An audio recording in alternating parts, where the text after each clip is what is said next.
Oke, para sahabat sekalian, hari ini saya bersama Pak Silvester Dian Handi Permana. Sehari-hari kita panggil Pak Handi, seorang dosen muda di Universitas Trilogi, tepatnya di Prodi Teknik Informatika. Selamat pagi nih Pak Handi. Terima kasih sudah bisa berbagi ya. Kita akan mengobrol tentang proses kenaikan jenjang jabatan akademik ya dengan sistem yang baru ya, Sijali yang basisnya online. Kita lihat ada perubahan tentang prosedural ya dan teknik untuk aplikasi, terutama berkaitan dengan pengumpulan KUM yang dari manual sampai sekarang ke online ya Pak Handi. Nah, Pak Handi bisa ceritakan ini proses pengajuan JJA versi online ya, dan tempo hari sempat atau sudah diajukan ya oleh Pak Handi berdasarkan pengalaman. Para sahabat sekalian, saya kebetulan mendapatkan informasi bahwa mulai tahun 2021, kalau nggak saya salah, itu kita sudah mengajukan secara online. Nah, ada beberapa step atau tahapan dan saya sendiri itu tidak bekerja sendirian di sini. Saya pasti nanti dibantu oleh staf yang ditunjuk oleh SDM yang nantinya akan digunakan untuk membantu kepengurusan seperti itu. Nah, saya ingin cerita sedikit mengenai jenjang jabatan akademik yang saya lakukan. Saya saat ini ada di jenjang jabatan akademik lektor poinnya 200, mengajukan ke lektor kepala di 450 gitu ya. Baik, untuk pertama kita akan mengunjungi Sijali terlebih dahulu. Nah, di dalam setiap LL Dikti itu pastinya mempunyai sistem sendiri. Di sini ada sijali-llm3.kemendikbud.go.id. Apakah diperkenankan untuk share screen atau bagaimana? Iya, silakan Pak Handi. Baik. Apakah sudah terlihat? Terlihat jelas, ya. Baik. Di sini ada Sijali gitu ya, dengan alamat URL sijali-ll3.kemendikbud.go.id. Ini langkah pertama saya yang diinformasikan oleh bagian SDM kepada saya untuk kepangkatan naik ke lektor kepala gitu ya, atau mulai tahun 2021-2022 ini. Ini klik aja masuk dengan password, username adalah ini DN dan password seperti itu. Lalu kita masuk, karena ini sudah saya simpan sebelumnya, makanya di sini ada biru warnanya kayak gitu. Baik, ini masuk. Nah, di dalam masuk ini nantinya kita bisa lihat prosesnya seperti apa. Jadi pertama kali masukkan draft dulu. Untuk draft yang dimasukkan itu nantinya akan ada beberapa bagian. Yang pertama adalah identitas diri, yang kedua bidang A. Nah, seperti ini. Saya sambil praktekkan ya. Di sini ada usulan JAD atau jenjang yang akan datang. Itu pertama masuk ke draft dulu. Nah, saya tidak ada karena saya sudah ada di dalam proses seperti itu. Nah, ini sama sebenarnya urut-urutannya ini ya. Ini ada usulan pengajuan usulan baru. Ini bisa dilihat detail ajuannya. Nah, seperti ini di sini ada data dasarnya gitu ya. Lalu di sini semuanya nanti diisi gitu ya. Di sini mohon maaf, ini ke rektor kepala 400 jenjang usulannya. Di sini ada data usulan dosen, lalu ada data fakultas, pemimpinan PT, lalu dan sebagainya gitu ya. Lalu di sini ada mata kuliah itu mata kuliah yang diampu apa saja. Selama ini saya mulai mengajar tahun 2014 gitu ya.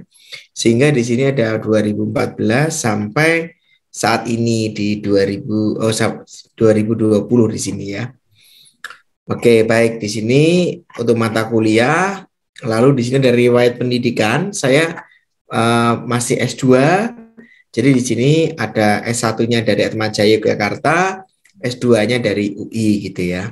Dan di sini nanti diminta untuk upload-upload, scan-scan dan sebagainya gitu. Lalu di dalam yang dipentingkan di dalam untuk mengisi borang usulan jenjang jabatan akademik ini adalah yang bidang A, B, C sekalian D gitu ya.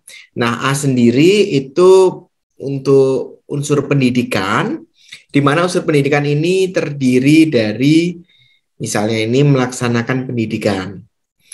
Nah, ini kita harus bisa lihat, harus bisa compare dengan apa namanya? Pedoman PAK, pedoman angka kredit gitu ya. Nah, yang saya acu ini PAK 2019 seperti itu. Dan ini pun juga sekiranya sama ya dengan ini gitu ya untuk nilainya. Di sini saya dapat 75 angka kredit, lalu membimbing kerja nyata lapangan.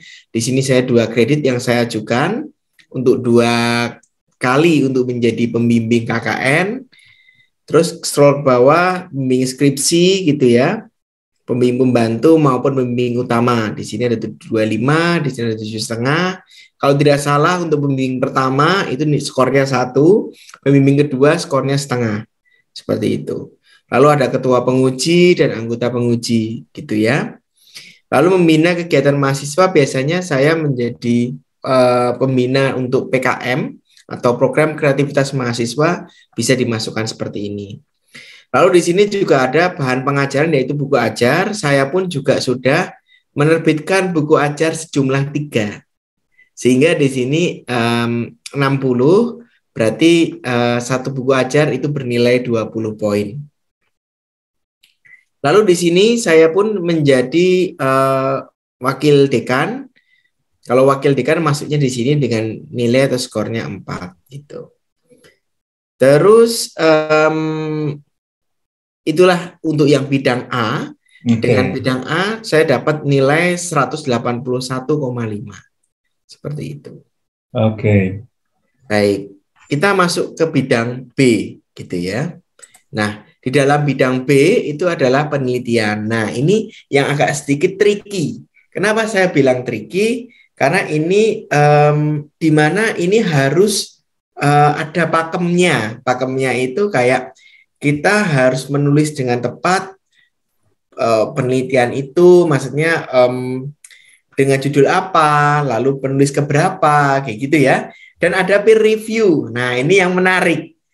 Nah, kita perlihatkan di sini, saya punya skor. Ini yang pertama adalah jurnal internasional bereputasi atau terindeks pada database internasional bereputasi dan berfaktor dampak. Teman-teman, ini saya dapat 26,61. Ini dapat dari mana? Dapat dari peer review. Nah, kita akan lihat terlebih dahulu. Kalau boleh saya klik. Ya, di sini ada 2 paper saya yang saya ajukan sebagai syarat atau salah satu syarat untuk naik ke lektor kepala. Nah, di sini ada judul, ini judul Classification of Bird Sound as a Early Warning Method of Forest Fires Using CNN. Nah, ini adalah penelitian saya terpublish di jurnal Q1. Kebetulan saya menjadi first author dan correspondence author. Seperti itu. Oke. Lalu ini penelitian saya yang kedua, CNN Prediction Method for Belt Grinding.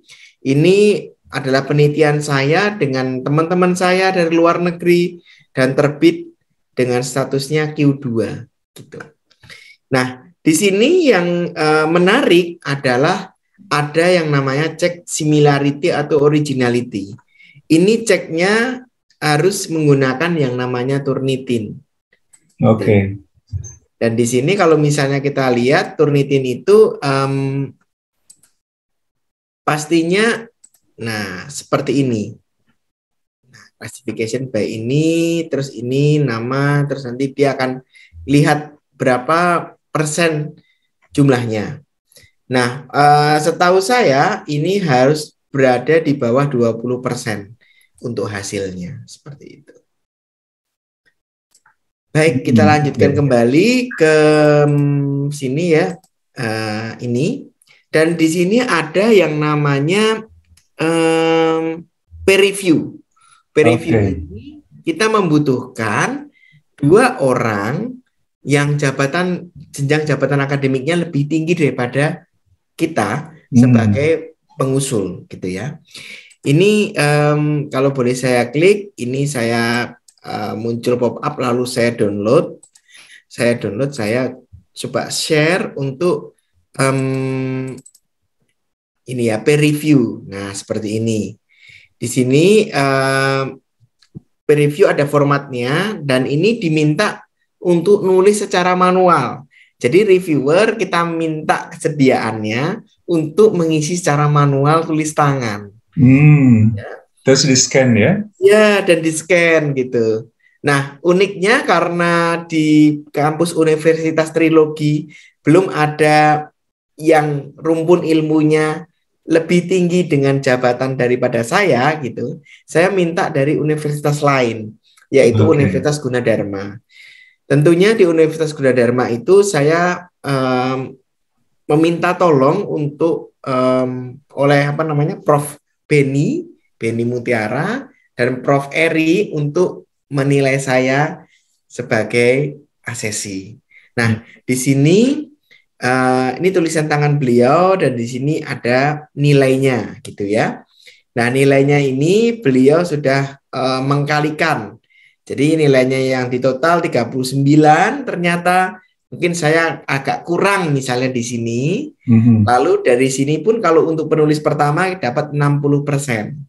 Jadi 60% dari 39,5 yaitu 23,70.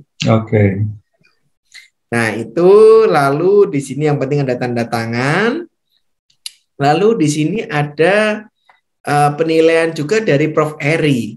Nah, di Prof. Eri sendiri juga punya 39,2 dan 60%-nya adalah 23,52. Nah, setelah itu nanti 23,52 ini ditambahkan dengan 23,70 dibagi 2. Hasilnya dibagi 2 di rata-rata.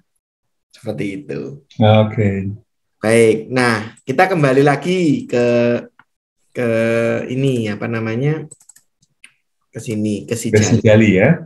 Ya. Nah, nanti nilainya itu dimasukkan ke sini angka kreditnya. Seperti itu.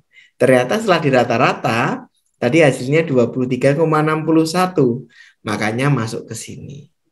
Begitu juga dengan angka kredit yang lainnya. Ini kan yang kedua gitu. Karena saya penulis kelima dari 6 penulis, dapatnya sedikit seperti itu. Karena semakin banyak penulisnya, itu semakin sedikit poin yang didapat untuk penulis kedua dan seterusnya. Baik, itu yang bisa saya tambahkan di ini untuk yang bidang B.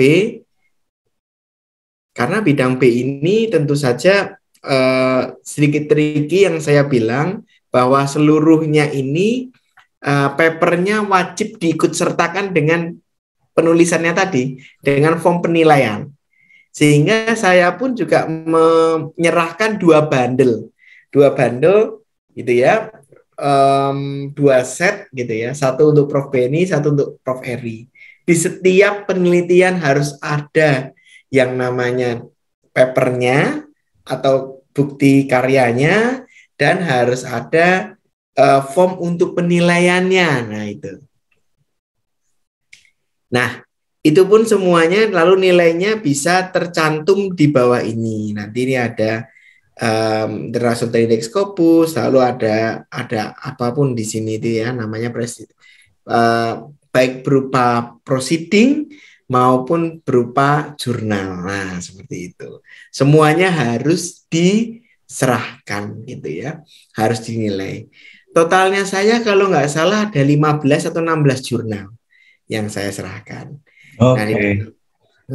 dan di dalam KUM B ini saya mendapatkan nilai 166. Seperti itu. Nah, untuk KUM C itu adalah bidang pengabdian, di mana pengabdian di sini saya lebih banyak ke insidental.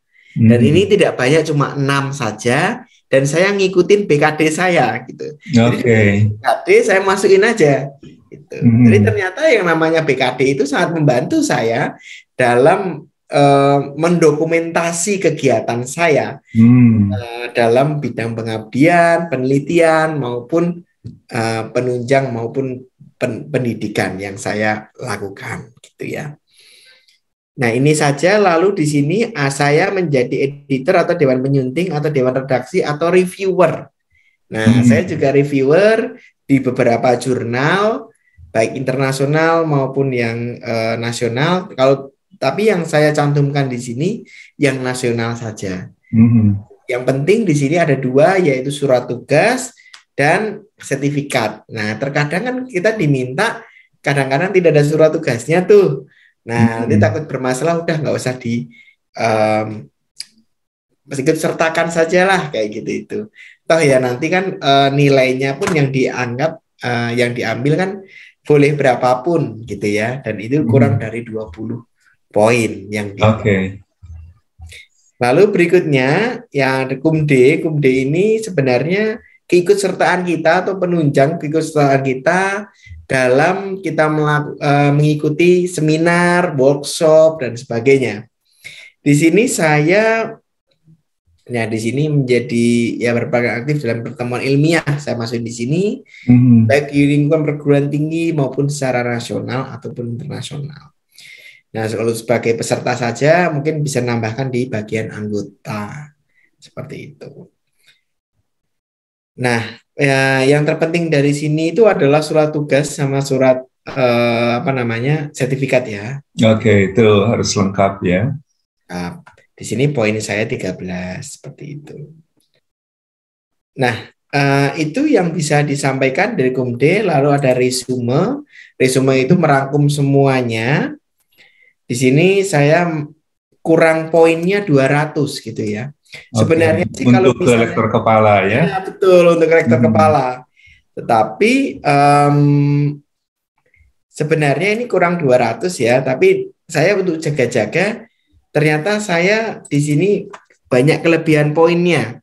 Kelebihan poin 169 berarti. Ya, tambahan pengajuan KUM baru ya untuk kejenjang kepala, jadi melebihi dari persyaratan minimum. Ya, betul. Paling kurangnya 200, tapi terakumulasi lebih dari itu. Ya, lebih. Total semua berapa? 400 berapa Pak Handi yang terkumpul? Nah, untuk yang terkumpul itu adalah 369 Pak di sini. Yang baru ya, KUM yang baru 369. Ya, terus yang lama dari lektor kepalanya 200 ya? Ya, 200. Berarti 569 yang diajukan kayak gitu ya. Nah, sebenarnya sih kalau misalnya dilihat dari seperti ini, bisa saja untuk mengajukan yang lektor 550. Namun daripada nanti tidak qualified, kita ambil yang 400 terlebih dahulu. Iya. Itu strategi ya supaya nanti tidak terjadi kekurangan untuk mencapai yang 550 lektor kepala ya. Jadi ini relatif lebih aman ya Pak Handi ya. Betul, relatif lebih aman. Yang penting naik dulu ke lektor kepala seperti itu dulu. Nah Pak Handi, itu dengan perubahan sistem ya ke berbasis online, ada kendala yang dihadapi nggak waktu melakukan pengisian ini? Ini saya stop share boleh ya? Boleh ya. Baik, untuk kendalanya itu yang pertama adalah edit data. Untuk edit data sendiri, itu terkadang misalnya untuk membimbing mahasiswa. Nah, untuk membimbing mahasiswa itu 1 semester kan banyak kita bimbing mahasiswa. Itu harus diinput seluruhnya gitu ya dalam 1 semester itu. Jika ada yang salah datanya harus dihapus dan diulangi dari awal. Oke. Ya, jadi seperti itu. Lalu juga yang namanya sistem ya, perlu yang namanya backup gitu ya. Backup apa yang telah kita upload, apa yang telah kita isi, itu harus di backup semuanya. Karena kalau nggak backup, kadang-kadang kemarin ini ada maintenance, lalu ada error yang terjadi. Iya. Nanti Ada risiko hilang ya, wah itu bisa merepotkan. Ya. Pak, terakhir nih Pak Andi, apa saran nih buat teman-teman dosen yang sedang mengajukan jenjang jabatan akademik ke tahapan yang lebih tinggi dengan sistem online ini? Ya, baik. Saran saya yang pertama, karena ini adalah langkah yang panjang. Nah, pertama jangan menunda dulu. Kita dicicil satu persatu gitu ya. Nanti direview lagi, dilihat, dan jangan takut untuk mengajukan jenjang jabatan akademik. Ya. Karena bisa dicicil ya Pak Andi ya? Ya, betul. Harus dicicil, karena kalau tidak dicicil nanti kewalahan. Kalau misalnya nggak dicicil pun ya nanti rekapnya ininya akan buyar semuanya. Kayak gitu. Dan nanti kalau sudah kira-kira make sure udah bisa gitu ya, kita bisa ajukan untuk direview oleh reviewer yang nanti kita tunjuk, yang jabatannya lebih tinggi daripada kita. Nah, dari situ juga harus di print lagi, nanti di-scan lagi, nanti dimasukkan ke dalam si jali tersebut. Oke, terima kasih nih Pak Handi sudah berbagi ya.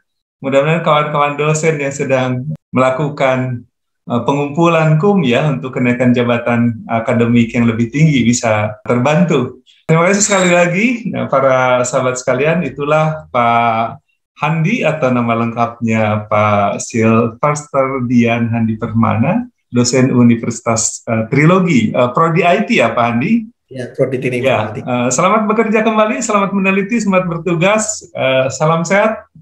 Baik, terima kasih Pak.